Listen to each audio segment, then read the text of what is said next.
thank you for letting your children come and bless us on Sabbath mornings, because they make up a large part of our church family every Sabbath. And it is wonderful to hear their voices, see their faces here every morning. It might be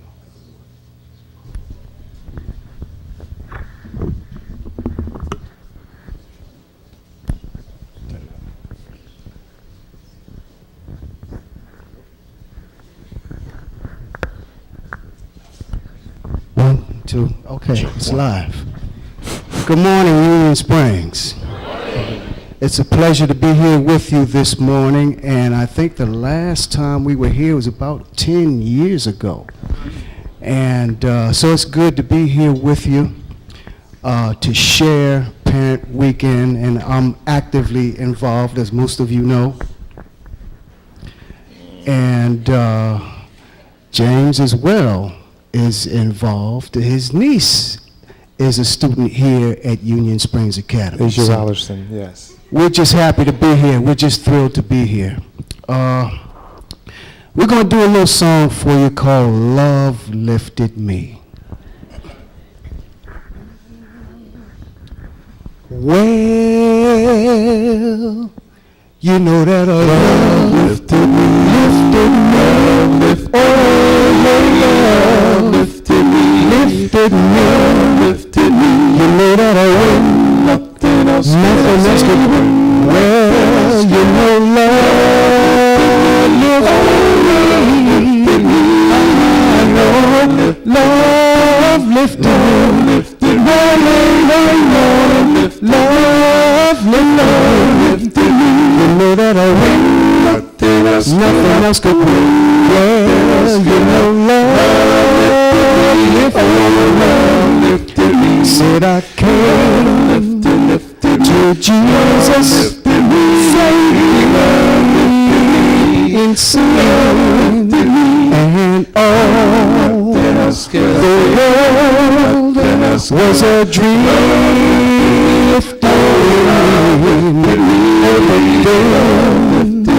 Of the master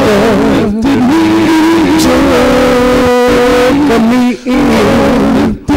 You know that I win, nothing else could win. Well, you know love lifted me, said amazing grace, how sweet the sound of that saved a wretch like a me. Oh, yes, I once was lost, but now said I'm found. You know that I win, nothing else could win. Well, you know love lifted me. Well, you know that love lifted me. Oh, love lifted me. You know that I win, nothing else could win. Well, you know love sure lifted me. I know love lifted me. Early one morning, love lifted me. You know that I win, nothing else could win. Well, you know that I win, nothing else could help. You know that I win, nothing else could win. Well, you know love lifted, love lifted me.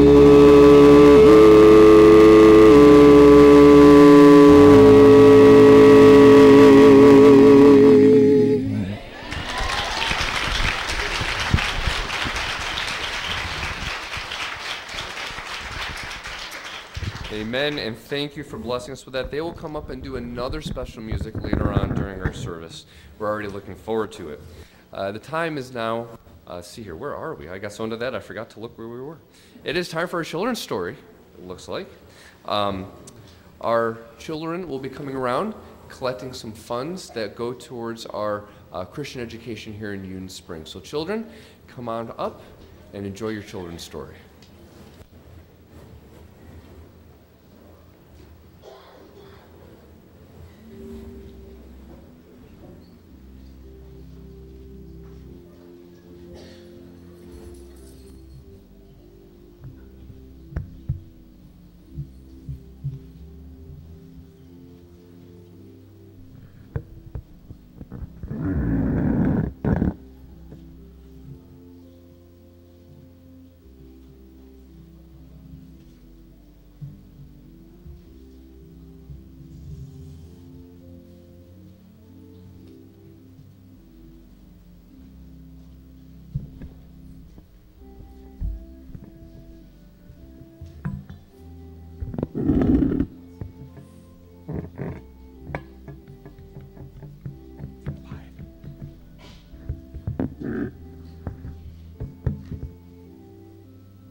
If you would like to come and see the pictures, I'll be reading today from a book. So if you'd like to see the pictures, you can sit up here on the steps behind me. If you'd rather stay where you are, you can. Okay. Now this is a story that we read pretty much every year, and we write in the front here. We've been reading it since 2004. And it's called Molly's Pilgrim by Barbara Cohen. And in our Sabbath school class today, we read the story of the Syrophoenician woman and how Jesus treated someone of a different nationality from himself. So this story, I think, is very apropos to that, and it's a Thanksgiving story, so that's why we read it this time every year. I didn't like the school in Winter Hill. In Winter Hill, they laughed at me. Elizabeth laughed most of all. I never raised my hand to answer a question, but when Miss Stickley called on me, I had to say something. My English wasn't perfect yet, so Elizabeth always giggled at whatever I said. Miss Stickley would stare at her, and then she'd shut up. But later, in the schoolyard, she'd say, "You talk funny, Molly.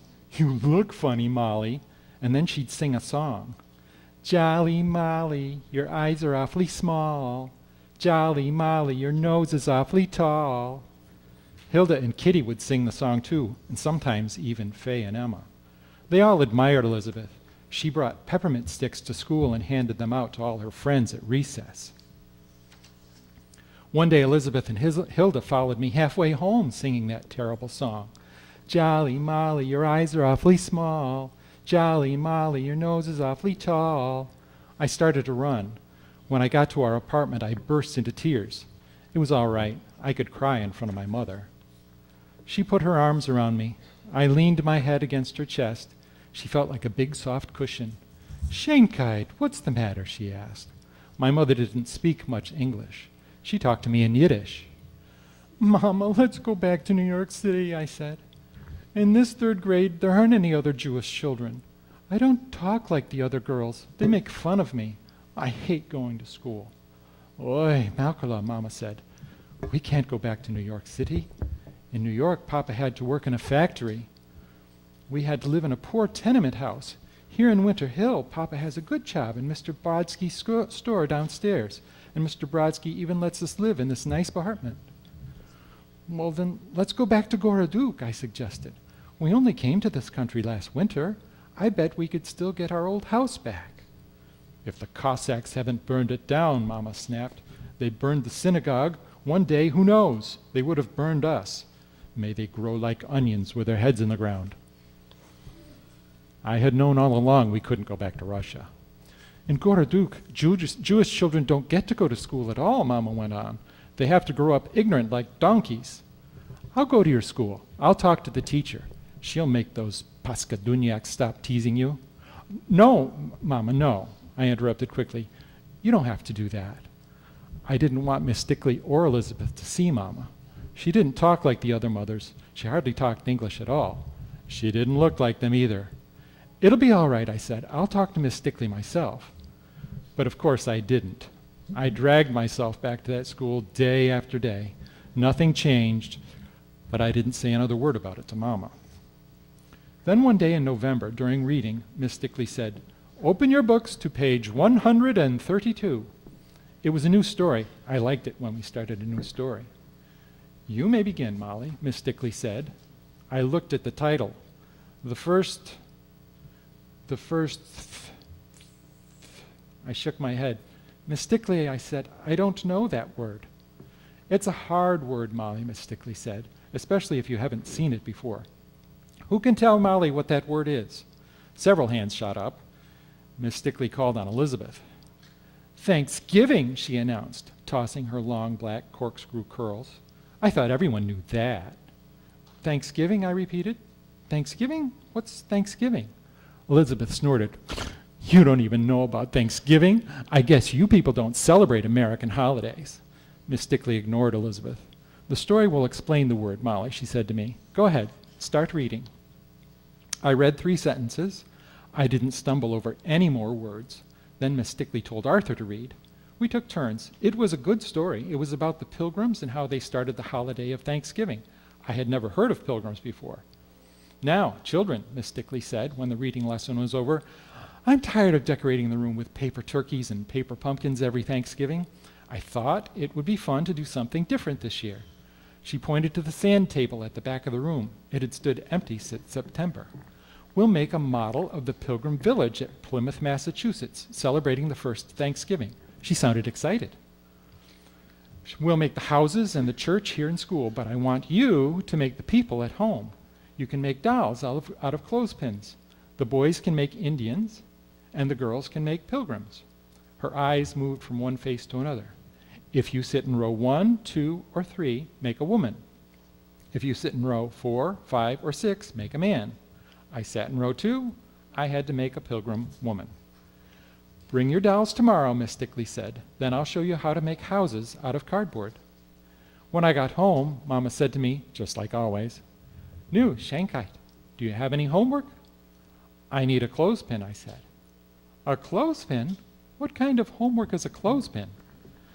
I have to make a doll out of it, a pilgrim doll. Mama frowned. Nu, Makala, what's a pilgrim?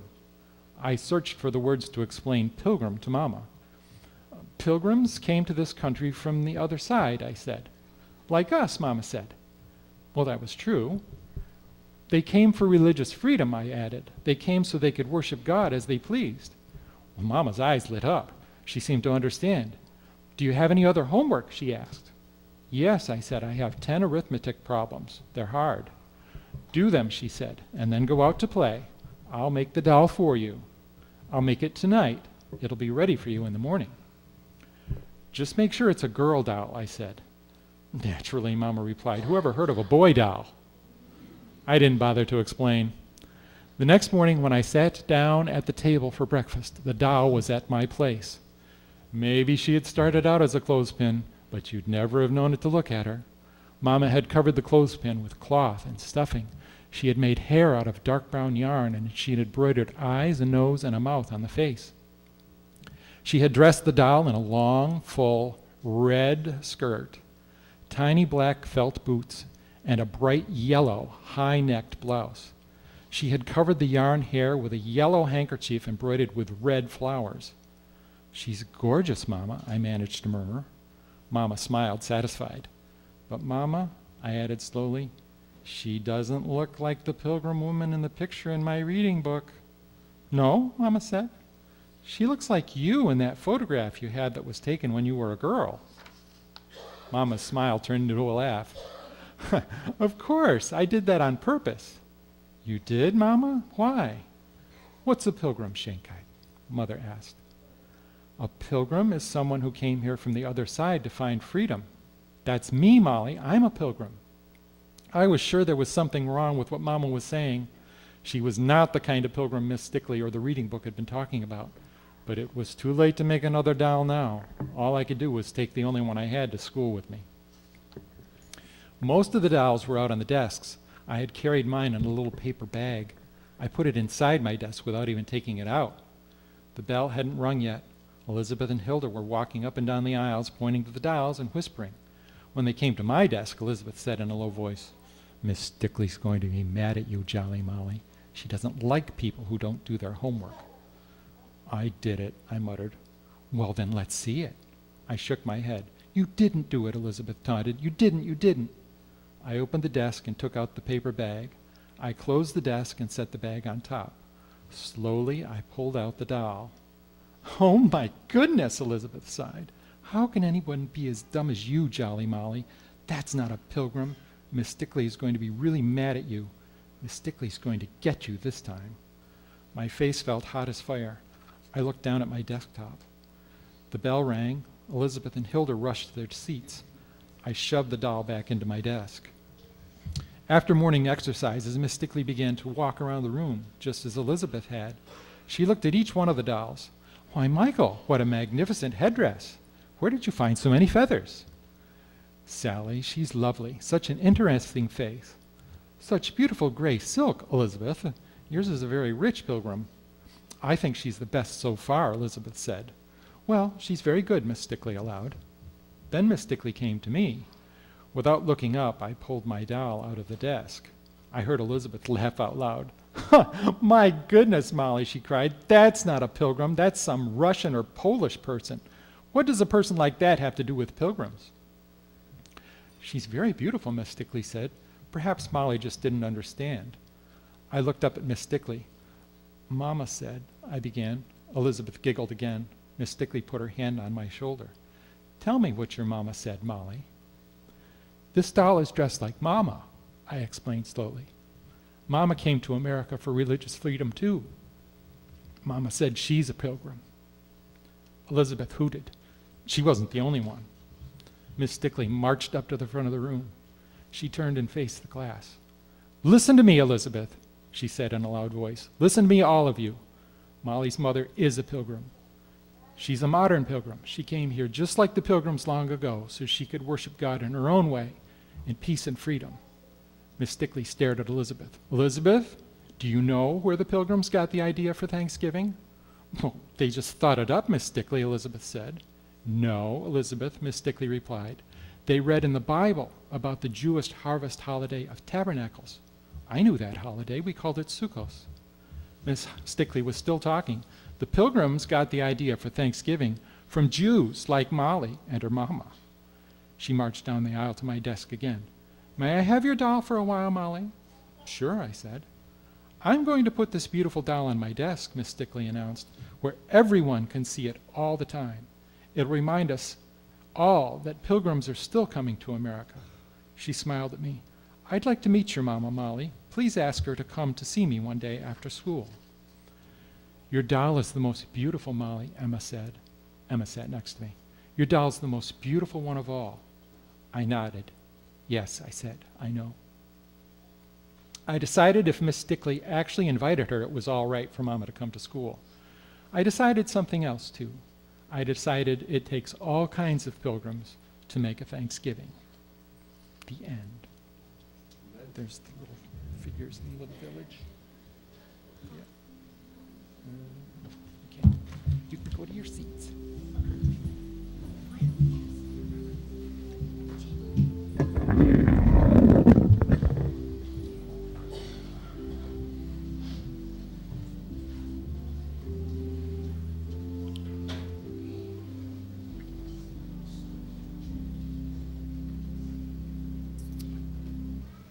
It's now time for our second special music of the morning. Leishon Torzer will be blessing us with a song. And this is really just kind of a pre-show of what is to come this afternoon. Mrs. Baker, what time is the concert this afternoon? 3:30. 3:30.